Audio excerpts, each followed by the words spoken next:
You're listening to Leadership Powered by Common Sense with your host, Doug Thorpe. Here's Doug.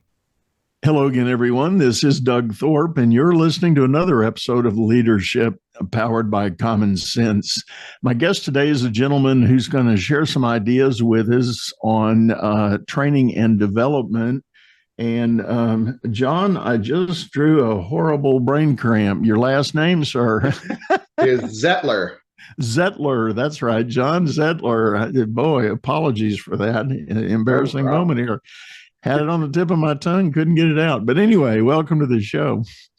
Thank you. Excited to be here. And John is a resident of Canada, and we were in the green room. We were talking about some great things and comparing some geographic travel stories. But John, give us a little bit of your backstory on your journey into the professional work you're doing today. Yeah, so it's been a journey, to say the least, Doug. So I started in pure human resource work, and I enjoyed that, grew a lot, learned a lot, but just found that I wasn't getting to that dare to be great stuff. And so a lot of time consumed with employee relations and compensation and benefits and disability and stuff like that. And so I had an opportunity probably close to 15 years ago to work at a hospital in central Canada. And they were the first place I've ever seen that actually put a stake in the ground in terms of leadership. And they actually said, if you want to be a leader here, the benchmark or foundation is emotional intelligence. And so that kind of got me into this sort of learning and development space there, because part of my job was to grow and develop the future leadership there. And that opened a door into Dale Carnegie, which is the How to Win Friends and Influence People guy. And I went there for about 5 years, but then home was calling, which is the East Coast of Canada, as we talked about. And so my wife and I moved back here, and I found a training and development company that's focused on leadership and executive coaching, and I bought it. And here we are about a year and a half later into that, just with some real exciting stuff going on from our point of view. So that's how I got here. I think it is interesting. You pointed out that organization that did put a flag in the sand and say, we need some of this if we're going to be the organization we want to be. And I know I'm old enough, I can declare and observe that it has been an evolution. I was telling someone the other day, way back many, many years ago in my undergrad work in business, we didn't have any leadership courses. We had some organizational development, we had some psychology, and we had a couple of other things. But there was no specific mention of leadership per se. There were a few management principles, and it was called a business management degree. And so we learned about process, and we learned about, accountability and KPIs and all those things, but it never so much speak the word leadership. But now, thankfully, in my own humble opinion, I think more and more, even the universities are including leadership training in some of their curriculum for those who say they want to go the business route. Or I know some engineering schools that are teaching leadership in engineering, and there's a healthy dose of that in most of the better rated curricula that are out there. And similarly, as you were describing your journey, I've thought about, I know a number of here in the U.S., Fortune 500 global brands that have actually separated talent development from the HR compliance function. And it's not totally autonomous. Often they still report to the same resources director, but they operate pretty autonomously. And in the talent development realm, I often see the notion of HR business partners getting deployed to every line manager. So if you are a department head or a team leader, you have a direct HR person there to work with you on talent development and ongoing leadership efforts. So it's a great evolution, and I'm happy to see it emerging that way. And so talk to us a little bit, just give us a flyover of some of the spectrum of training topics that you're involved with. So much of what you said there, Doug, stands out for me. The first is that delineation between manager and leader. And so the manager is that operational piece, getting the work done, which we absolutely have to do. The leadership is the how we get it done with and through people. And, I've seen, and I'm sure you've seen, so many people that were great at what they did. So we promoted them into quote unquote leadership only to have them fail because what got them here won't get them there. To steal a Marshall Goldsmith. Right. Oh, shit. And so we start there. We actually differentiate in our very first session. We differentiate between what is a leader from a manager. And it's not discounting the role of the manager, but really they have to wear three hats. The leader, the manager, and the doer, because most of the people we work still have a bit of a day job they have to get done. And then we really define the essence of what it means to be a leader. And I think this is what really stood out to me in terms of even the name of your podcast here, the common sense part, because the common sense part of leadership is trust, relationship, respect. And if we can, so we set that foundation real early in our program that if you can do those things well, you're well on the way to being the leader that your team needs you to be. Kind of from there, we go into emotional intelligence. That's our second sort of program, and where we think that that's a huge element of a success or otherwise in terms of leadership. And, we go beyond just the definition and even the 5 sort of common frameworks that Daniel Goleman's work would be. We kind of take it into 15 different competencies and we assess that and we work with people on building that. What I would say our program is an inside out model. We work on you from the inside first, and then we teach you all of those other things that you need to know in terms of how to communicate better, how to hold difficult conversations, hold people accountable, like you said, things like that. So we'll give them the tools, but those tools are meaningless if they don't work on themselves first. So our kind of a dual purpose in our program. I too am a big fan of that inside out strategy for developing leaders because, as John Maxwell says, you can't give what you don't have. And in the leadership role, I do believe, and I've witnessed it, I've participated in it, I've coached it. You do become a giver of many, many things. And if you're not in that mode, you're number one, you're going to have a struggle as a leader or in that position, I'll say. And whether or not you emerge from manager to leader, that's a different question.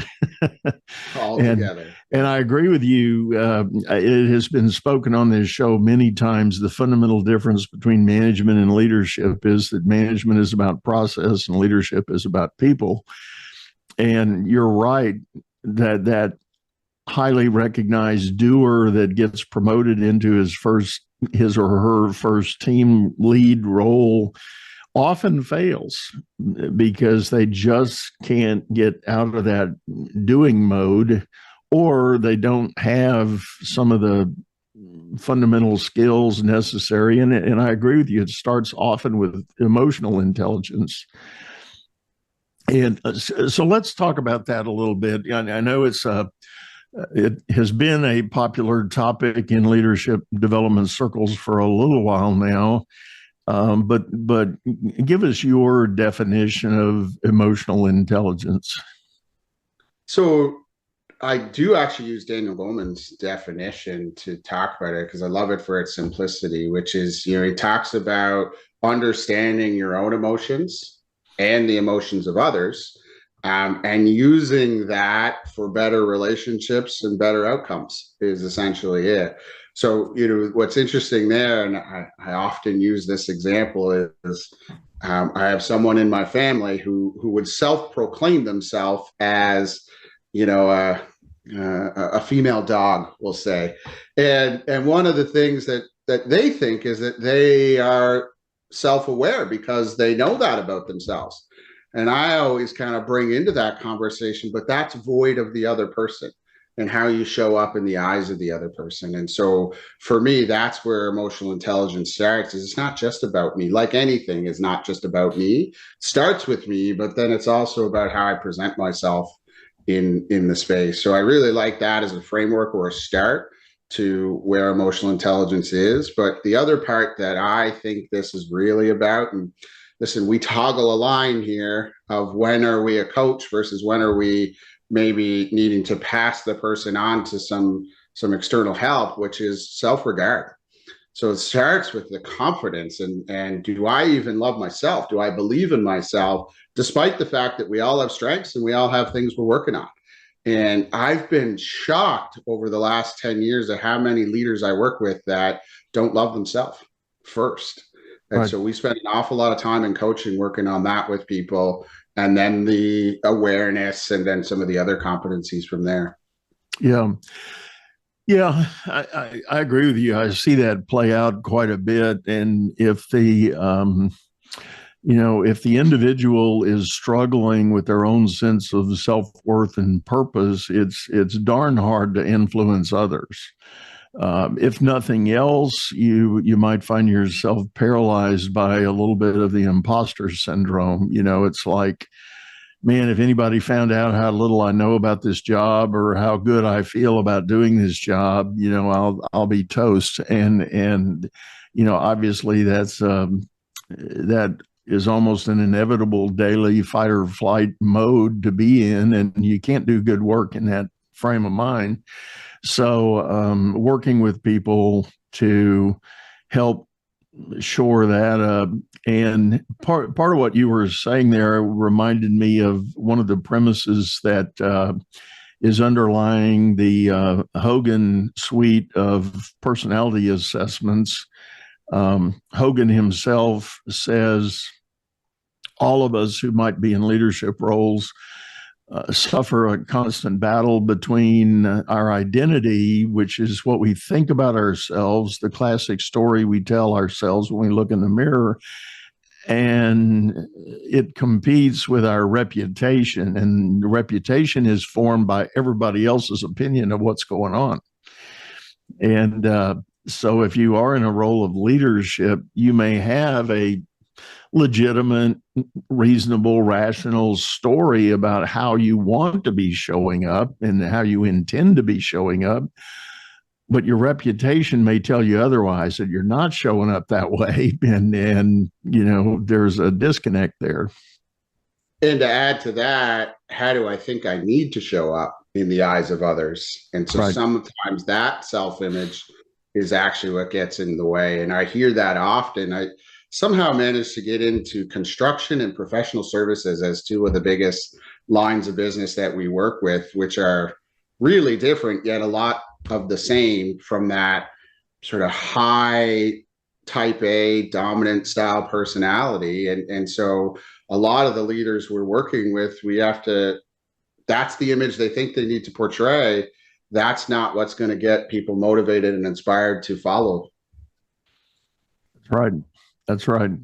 And I go so far as to, bucket those guys in the old traditional command and control style of leadership, or really, I don't even necessarily consider it leadership, but it's definitely a management theory.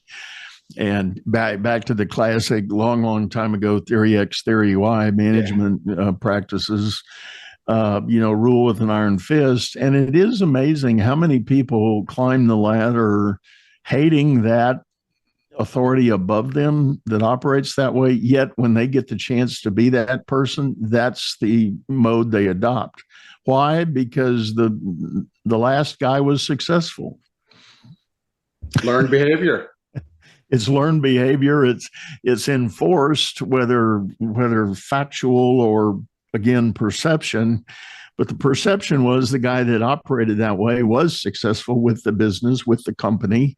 So maybe I need to become that. And I have spent more than one engagement busting that myth and getting people to reconsider and truly allow the things they hated about the old regime to be mitigated and be changed by their authority today. That now that they're the guy in the seat, guess what? You can change it. You can do it different. I think it's one of the most fascinating things. We often get brought in the mid-level management or early senior level management. And a common theme we hear from people is, when's my manager going to take this? Meaning the SLT or the senior level people. And so then we try to work our way up into that. We teach them how to lead up until they can get there. But then we often get those other folks into our sessions. And we've had some real good success at actually changing some mindsets by way of this inside out model. It works no matter where you are in the organization. It does require a willingness and a want, of course. And if we can get that, we can have real good success in having people show up differently, to your point. But one of our sort of mantras as we work with anybody is, you can only control how you're going to show up. Right. And so, just focus on that. And then hopefully it becomes so contagious that there's a tipping point towards it at some point in time. Well, talking about all this, I'm reminded of a situation I had a few years ago. One of the big major oil companies had engaged me and a team of coaches to come in and work with their we were just below the SLT. We were like the level 3s and 4s in their leadership chain. And there had been a big reorg. A lot of people were elevated and some new teams were constituted, and some, structural things were changing in the business. And one of the leaders I was engaged with asked me to not only do his personal coaching, but actually do some time with his team, his new team that had been formulated in this changeover. And he proved to be a guy that had a pretty solid level of emotional intelligence at his disposal. And I'll never forget one of the first things he said at his team meeting when he brought me in.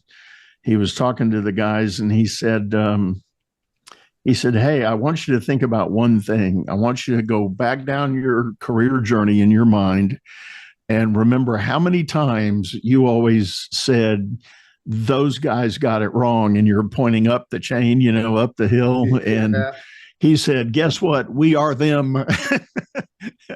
And he said, that's where I want us to start. I want us to all agree that we are now them. We are now those guys. So what are we going to do to not adversely impact the organization below us?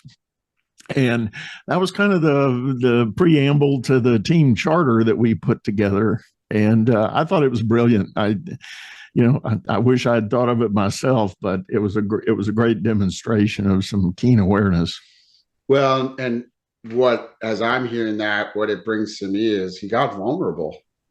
That was he taking a risk at saying that, and taking a risk that saying something has to change and it starts with me. And many leaders aren't willing to do that, but the impact it can have if you do get vulnerable with your teams, it just humanizes us, and people will generally love that about us done the right way, of course.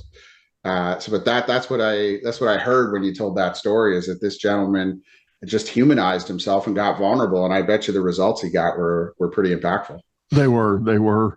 And simultaneous in that organization, they had also done some employee engagement studies. And it was interesting when the results came back, every level, every tier of employment from worker bee all the way up, one of the common threads, they kept saying, I wish my boss was more relatable. And it percolated all the way up. The L5s said they wish the fours were more relatable. Fours said they wish the threes were more relatable, and it just went all the way up. And so that was a juicy thing as a coach to be able to work with these leaders to say, okay, the gauntlet is laid. What do you want to do about it? But some of that old school thinking in leadership told us that we can't do that with our team, that we have to have this line between our team. But what we're actually hearing now when we go out and talk to people is that it's that relatability, that relationship that you build, the fact that you put socks on in the morning just like they do. You have a family that you go home to. You go to the sports fields just like they do. When we get down to that level with people, that's when people are willing to say, I like what I'm hearing here, and I'm willing to hear more of that. Yeah. So on that note, what do you try to ask people to do, John? Where do you kind of steer their development to be able to open those doors and be that kind of leader? So that's an interesting one. As a coach, I learned the hard way what not to do here. And what not to do is to tell them what they have to do. Because when you tell people, the stick factor just isn't good. So there needs to be that self-discovery there for them to want to work on certain things. Of course, we can lead some of that conversation. So we use this notion of vertical growth versus horizontal growth. So the horizontal growth would be learning new tools to put in your toolkit. So how to have difficult conversations, how to deal with conflict, how to hold people accountable. All of those are tools. We can teach anybody those tools. But the vertical growth is the emotional and behavioral change that's necessary to go along with it. So we actually do in our kickoff session, we always talk about this vertical growth notion, and we get people right there to start thinking about what's that piece for you. And we tell them this is often a habit or a belief system or things like that, the thing you fear the most that you're actually going to have to step into. And we make them consider and think about that. So once we get to the coaching, the one-to-one coaching, because we always couple in class and then coaching, they are generally more willing and prepared to go down that path and have their own ideas. And we'll run with those to start with, not wanting to impose what we think it is for them. And then we often do get to unpack or uncover those other elements, though, through the coaching. So I guess the biggest thing I would say is it starts with self-discovery, and we've got some tools that we help people to do that with. And then once we get that self-discovery, sky's the limit as to where we go. Yeah, I like that approach, and I use something similar. I don't call it vertical, but people ask me when I'm engaged to be their coach, they'll say, well, what are we really going to do here? And I'll say, well, how about we map a picture of the leader you want to be, and we imagine a giant step up. And I always quickly caution people, I'm not talking about promotion, I'm not talking about title change or anything like that, but just in substance, if you became a better leader, if the proverbial magic wand was waved and you had this quantum step up in your leadership influence and impact, what might that look like? What do you think that would involve? What do you think it would require? And then they start doing the work to map it out and say, well, I would need to do X, Y, and Z, and I would need to be able to show up in a different way. I've got feedback that tells me I do X, I need to do Y, and so they start painting that picture, and then all of a sudden now we have a goal and an objective to work toward. And I'm sure, like myself, once you get started on the first one, the rest of it just comes naturally. Yeah. You don't have to work beyond that. The other picture we get them to paint in our sessions is we get them to think about the best leader they've ever worked with or for. And we get them to paint a picture like you of what are the skills and attributes that make them so good. And what we often hear is almost none of the words are how smart they are or how good they are at their job. It's all of this. emotional intelligence, and they're a good listener, they're a great communicator, they care about me, they're approachable, they're reliable, they're all these things that have nothing to do with how smart you are. And then that's kind of our catch line is, 80-90% of these words are how you're going to show up, not the work that you're going to do for them. Exactly. And that usually helps to uncover where some opportunities are for them as well. Well, and I don't know about you, but I do a similar exercise of getting people, as they're painting this picture of the leader they want to be, to think about leaders they know about it. I even broaden it. I don't limit it to who they've worked with. I say, think about anybody, political leader, historic figure, sports figure, anybody that has an attribute that you admire. What is it? What was it that you resonate with? And sure enough, the kinds of things they identify with are positive affirmations of some tendencies they've already got. It just maybe hadn't been developed yet. It hasn't been totally nurtured or matured yet. And, it's always good to start with something that's sort of an innate ability that just maybe hasn't ever been exercised yet. That's it. I often use the driving the car analogy. So, many of us go in and we push the button and we just go now, but it wasn't always that way. We had to build that skill. And so, we talk a lot about bringing, you were once either consciously or unconsciously incompetent. We want to get you towards that competence in this, build the muscle. Just like anything, you got to use the muscle to build the muscle and then keep the muscle. And that's what we're trying to do with even one or two of these attributes at a time for them. Yeah. Yeah. I really like that. And you said something else a moment ago that reminded me of a tool that I've used frequently once we kind of get this picture developed of the leader they want to be. I use another exercise. I tell them to draw a Venn diagram, 3 circles. And one circle is this definition they just finished of the leader they want to be. That's that circle. But then there's a circle for the leader the company seems to be telling you it wants you to be. And then the third circle is the leader your people are telling you they need you to be. What are the attributes in each of those 3 circles, and which ones connect and overlap and affirm each other and reinforce each other? Which ones are outliers to one another, and which ones just get dropped in the grease?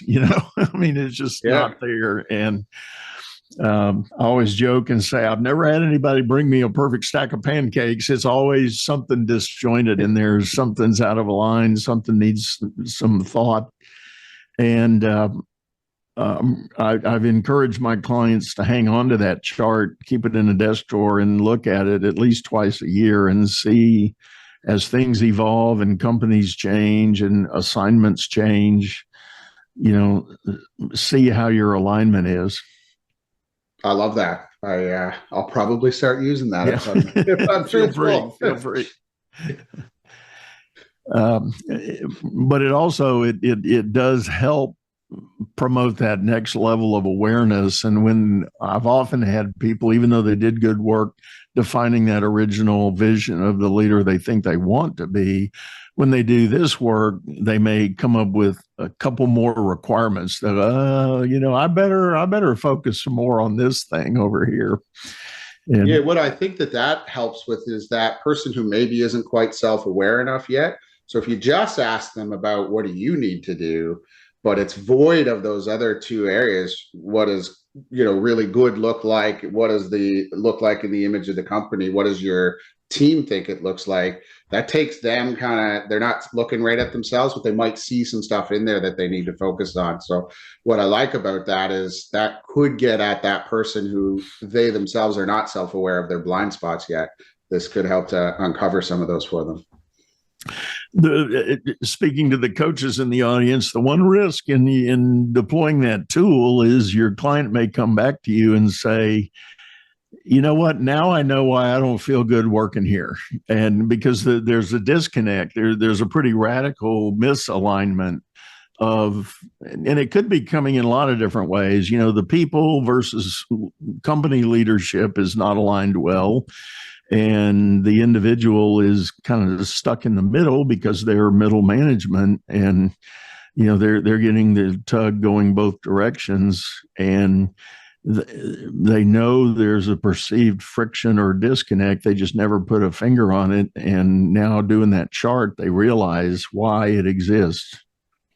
Yeah, we talk about that. I always tell them, you have the toughest job, especially in middle management. You have the toughest job out there, in my opinion. Got like you said, the pressures from above.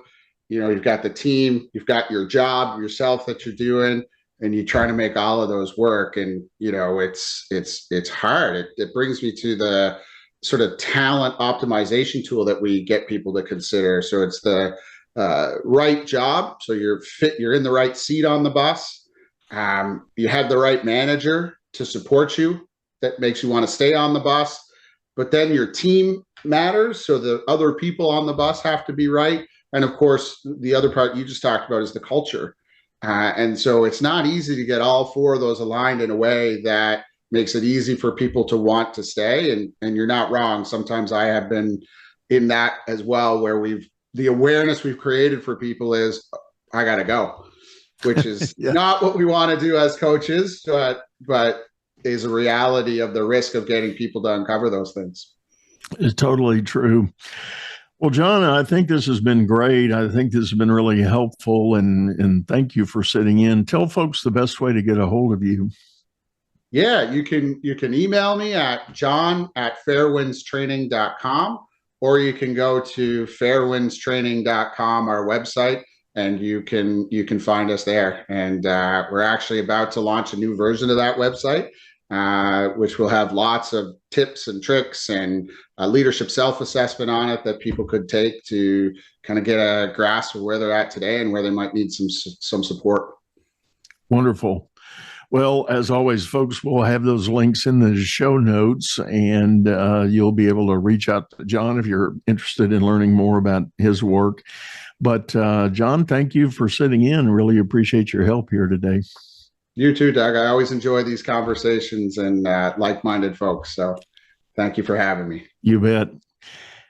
And folks, this is the place in the show. I like to remind you that if you're listening on your favorite streaming service, we do have a video version of this over on YouTube, channel by the same name, Leadership Powered by Common Sense. Hop over there, check out the archives, leave me a comment, let me know some thoughts and ideas on maybe topics or episodes or even specific guests you'd like to bring on.